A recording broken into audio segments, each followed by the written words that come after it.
What's up, guys? TheDevildogGamer here. Today we're going to be talking about my favorite game slash simulator in the world, DCS. Now, Eagle Dynamics, the developers behind DCS, which are amazing people, have shown off their year in review video. Every year they do this video where they show off things that are coming, things that have been worked on for a while, a nice trailer thanking the community for everything that they do to support them, and they also tease new announcements for aircraft, helicopters, things like that.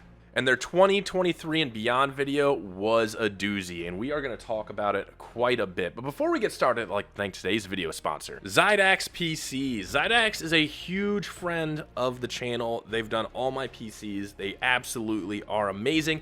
They have really affordable, beastly PCs with a lifetime warranty on parts. That means if something goes bad, they got you covered. They are one of the best in the business, and I truly stand behind them 100%, so check them out down in the description below. So right off the bat, at the end of the trailer, they always show off something, and they actually showed off two new modules for DCS, one of them being the CH-47, the Chinook, which is a huge one.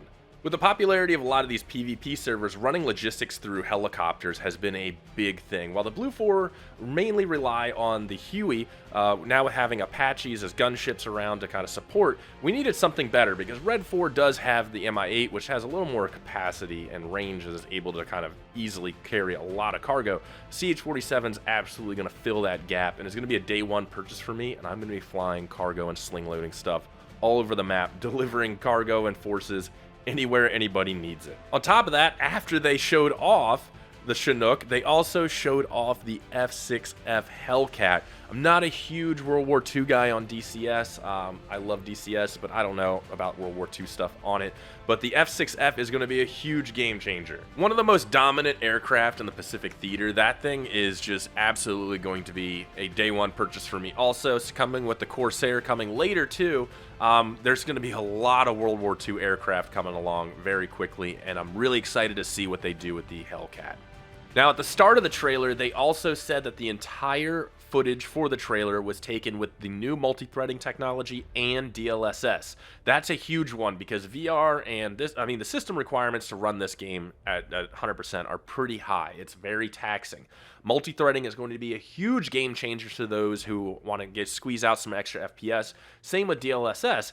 Also, for the people that play on VR, it can be pretty rough on VR. I haven't done VR on DCS for a while just because I can't read the gauges half the time, and then the other time it's just very, very low FPS at times. It kind of makes it a little choppy and makes me feel sick. With multi-threading and DLSS, it's going to open up the doorway to DCS for a lot of people whose PCs weren't really able to keep up with the game, but now their PCs are perfectly able to get great FPS, make use of the hardware that the computer actually has, and open the door for more people to get in. We also finally got to see the new textures for the S3 Viking, which if you've ever seen the S3 Viking model in DCS, oh, it is very old and very dated. And on top of that, the new textures and models for the B-52 and the B-1B, these were both very dated also. And as AI-only aircraft, seeing them out on the battlefield with all the other amazingly crafted models kind of took away from the experience quite a bit. These look amazing. The S3 looks awesome. Now I'm actually going to go and refuel from it so I don't have to tell chat and viewers like, sorry guys, old model.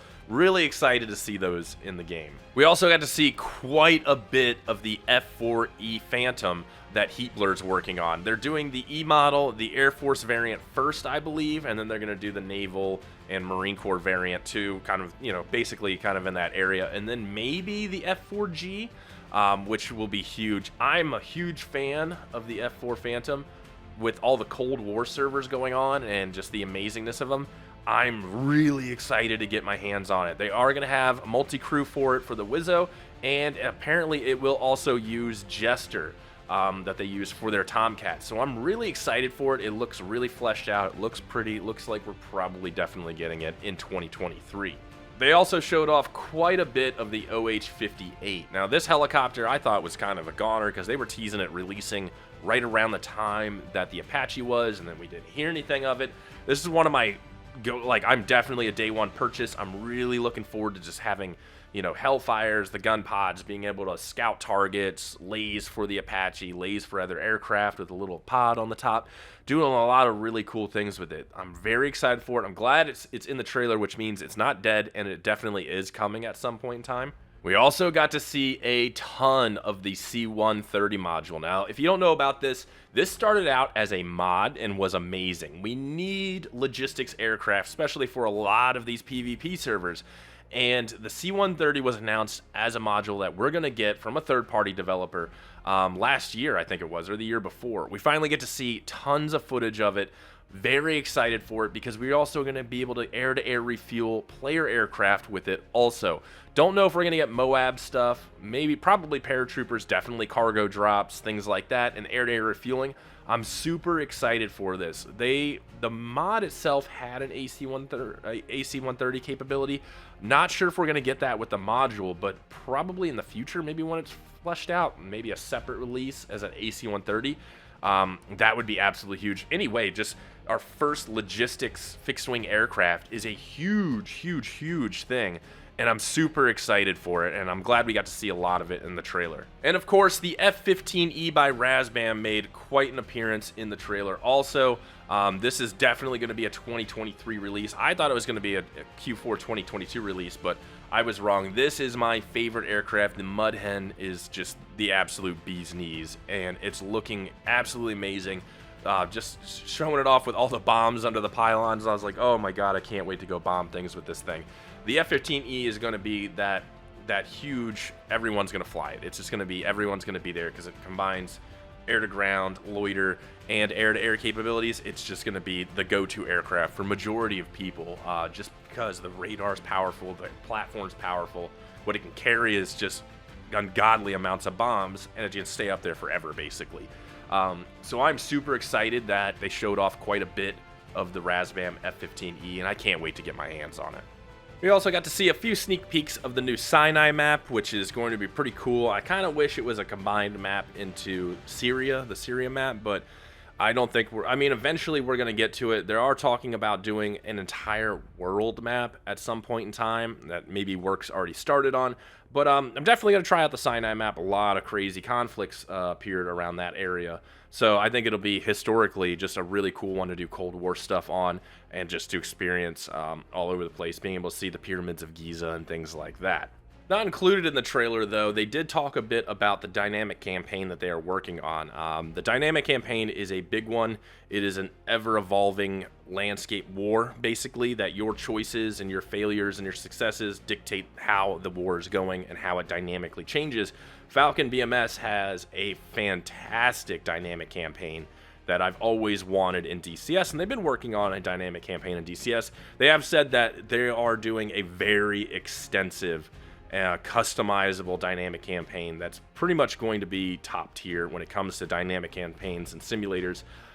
Still probably a ways off. Don't think we're going to see it in 2023, but we could maybe see it late 2023, 2024 for sure, and it's absolutely going to change how the way this simulator's played. Overall, I think the year of DCS is going to be 2023. We have a lot of really iconic, awesome aircraft coming out in 2023 with some really great changes to the engine and how it's played. The graphics are going to be better, the weather's going to be better, it's going to run better, and you're going to be able to get your hands on multiple different aircraft that just fill everyone's bucket list. I think this is the year of DCS 1000%, and I'm really looking forward to what they show off at the end of 2023 for 2024. So let me know what you guys think. What's your favorite thing that they showed off? What are you excited for? And are you going to give DCS a try? Talk to you guys later. Peace.